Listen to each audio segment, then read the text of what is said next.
interval training, pure and simple. Okay, so you do your interval training and you get what we call an oxygen deficit. Okay, so the oxygen deficit here, okay, shows an area where you've been training but you haven't been able to utilize oxygen, so you've been breathless. Okay, all right. So at some stage after you finish training, you've got to pay that oxygen back. Okay, so you need to get rid of the waste products that are produced as a result of having no oxygen. Because when we use oxygen, we produce far less waste. When we don't use oxygen, there's a lot more waste product from the exercise. So then you have an oxygen debt to pay back. All right, and now this can last, depending on the intensity of your training, up to 36 hours. All right, afterwards, so you can burn calories whilst you're sleeping above your resting metabolic rate. Okay, so that's where interval training really comes into its own. Okay, because periods of work and rest allow you to get to a higher intensity. Higher intensities demand more oxygen. You cannot supply oxygen at that rate, so at some stage you pay it back. Okay, and that's right there. Here's the end of the session, and you pay it back for up to 36 hours here. Okay, so intervals and supportive nutrition also helped Nikki, a client of mine, who lost 8 kilos in 2.5 months by committing to the principles outlined for her. So intervals and supportive nutrition and lifestyle, which we'll get to in a bit, but for Nikki that was an awesome start for her, and that medicine ball there of 8 kilos actually represent the total amount of weight she lost in that time. So we're not looking for a beast in every session. Okay, so I do not, any trainer who just thinks it's about beasting clients every session is basically living in a cave and doesn't deserve to be training clients, in my opinion. We have deload sessions, deload weeks. Okay, I actually I've planned in this year's weeks off for my fitness camp clients. Also planning deload weeks for my personal training clients. Although they don't realise it because I tweak the exercises so they feel slightly different. Anyway, normally occur at transition between programs, right? So this allows the body to recover, allows active recovery. This is where you get neurological adaptations, okay, because we start new exercises, do slightly more advanced ones, okay, which demand more neurological adaptation. And I also incorporate practice days into some clients' programs if I feel they need to work on particular exercises. So here's basically how we program. So week 1, here's the intensity. So intensity going up the side here. Week 1 intensity, week 2 gradually rising up to week 3 and week 4, which are fairly difficult in terms of the intensity for that client.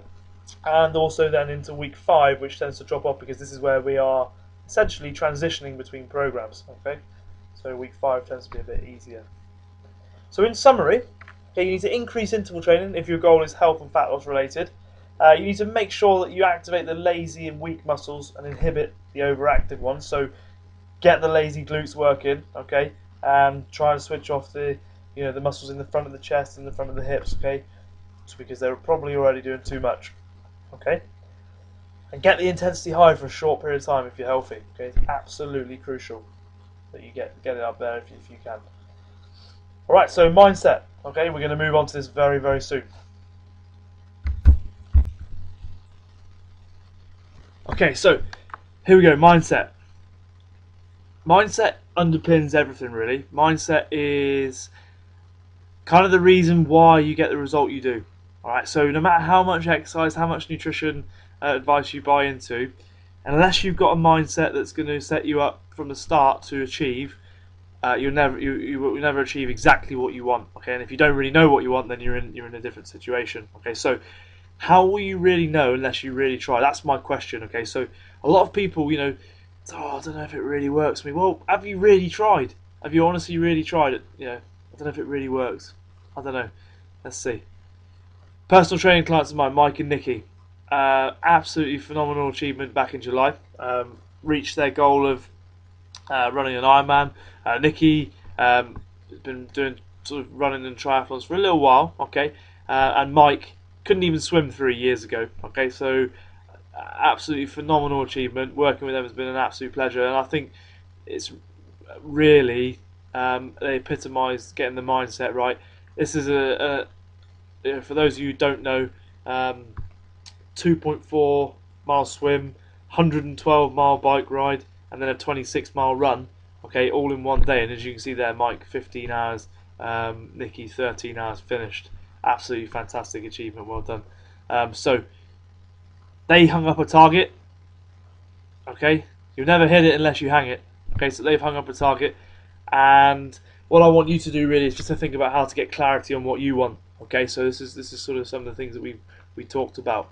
So goal setting to goal getting. Some of you people may have heard of the SMART goal setting system. Okay, I don't believe in that. Okay, and I'll tell you why. Realistic goals suck. Okay, realistic goals suck because, and that's not me sort of trying to strive for things that are not possible. Realistic things do not excite people genuinely. Okay, I've seen this. People who set realistic goals don't really get excited about it. Okay, they cannot get excited. So set something that's just outside your comfort zone, and you get majorly excited by it. Okay, so what you need to do, you need to qualify your goal. You need to understand it. You need to educate yourself around it. You need to stimulate yourself, and then you need to test it to see if it is really what you want to do. So let's go through these. Qualifying. Okay, so you for goals and goals for you. How important is this goal to you? What's it going to mean? Okay, how are you going to feel? How is it going to change things for you? How will this change your life? Okay, if it's going to change your life, you must be excited about what's about to happen. Okay, do you truly understand? Okay, do you and your trainer? Okay, this is a question that I ask. Truly understand what you need or you want? Okay, keep digging until you're both really clear. Okay, and I use a system that I call peeling the onion. Okay, so some of you may have heard of this before. So you literally keep peeling away until you find out why. Someone comes to me and says they want to lose weight. Okay, that's great. Why do you want to lose weight? Just because I want to feel better. Okay, so if you feel better, how do you want to feel? Well, when I was this age, I wore these size jeans. Okay, all right, and you felt good about that. Yeah, I felt really good. Okay, so you're starting to peel the onion. I'm starting to find out why it's not just about losing weight. She felt really good, or he felt really good when he was wearing this sort of like this size clothes. So what made you feel good? Well, I attracted the attention from the opposite sex, or and I felt my performance was much better in terms of my athletic performance. All these kind of things. So you start to peel the onion, and you start to really find out the reason. So perhaps they want to feel better, and they also want to get back into that dress because they're going to a wedding, and it happens to be their daughter's wedding. All right, but they just all these things. Their daughter's wedding may be a long way out, but really that's deep down. That's what they really want. Okay, so what is it that you really want? Educate yourself. Everything becomes much more exciting when you attach education. So what do you think you need to do to achieve it? Okay, what measurements, what you know, statistical numbers can you put your hand on that actually match where it is you want to be? Okay, or do you for instance, like I'm going to be doing a fairly exciting walk in the next few weeks to Machu Picchu. So I've had to do a lot of research on things I need to go to Machu Picchu, the best things that you can do to prepare. Okay, all these things. So are you fully aware of all the costs? So I'm not talking financial at all. I'm talking about dealing with the muscle soreness, dealing with the time that it takes to get the training in, the fatigue that you're going to feel after training, the training volume, etc. Okay, are they or are you willing to pay the price? Okay, to get where you want to go. Then you need to stimulate. Okay, so you need to keep the goal at the top of your consciousness, so you go back to it, create excitement, reevaluate it, look at it. Is it exactly what you want? Have you really nailed it? Can you imagine what you're going to look like? Can you imagine what you're going to feel like? What's it going to mean to you? If you, the client, okay, are not excited, then this is the wrong goal at this stage. So you need to go back to the start and find out what your real reason is. Okay, if it is, then you need to test it. So what's your first action going to be? What's the smallest step you can take right now? Okay, so think about that, what your goal is, and what's the smallest step you could do right now to make sure that you get where you want to go. Okay, dealing with the overwhelming feeling. So right now you're like, crikey, I've worked out exactly what I want to achieve. Okay, but crikey, I've got all these thoughts running through my head. Okay, what the first thing you need to do is deal with the solution and not the problem. Okay, so if it's weight loss, you need to stop weighing yourself every day and start focusing on training before work. Okay, eating well before work, or training after work. If or if you're doing a bit of both, you can be training before and after in some cases, and getting quality sleep. All right, find something that inspires you. Don't chase the next method. Just stick with a few principles, as we said earlier. Excite yourself by setting new targets all the time. Get comfortable with being uncomfortable as well. Picture of Mike here during his race. in a very uncomfortable place. Okay, but he trained there, so he knew what it was like. Okay, so you need to train in your own comfort zone. Get yourself uncomfortable, and then you become comfortable with being uncomfortable. Set up a win-win environment. Okay, decide who's on your team. Okay, who do you need to help you get where you need to be. Okay, make it positive for everyone in your team. All right, so it's not a win-lose situation. So it's not like you're winning because you're doing great things, but your partner doesn't get to see you, or it's not a lose-win situation where you feel like you're having to miss out on food, or perhaps missing out on some of the things that you wanted to do. And it's certainly not lose-lose. So it's not everyone around you's not losing as a result of this. So set up an environment that's win-win. So everyone's a winner as a result of you doing whatever it is you want to do. Okay, and look at the law of reciprocity as well. This is something I believe really strongly in. Recently, I'll give you an example. I had this. So I actually budgeted to do more sessions of my fitness camp inside. Okay, I didn't actually end up using those sessions. So instead of me just pocketing the money, I thought, right, well, I'm going to give something back to my fitness camp. So I invested in t-shirts. I invested in bands, everything. So anything that I could do to help them to get better. So that's how I think it should work. Really, I think if someone's done something good for you, or something's good to happen to you, then if you could just give it back to someone else, then it creates that really positive win-win environment.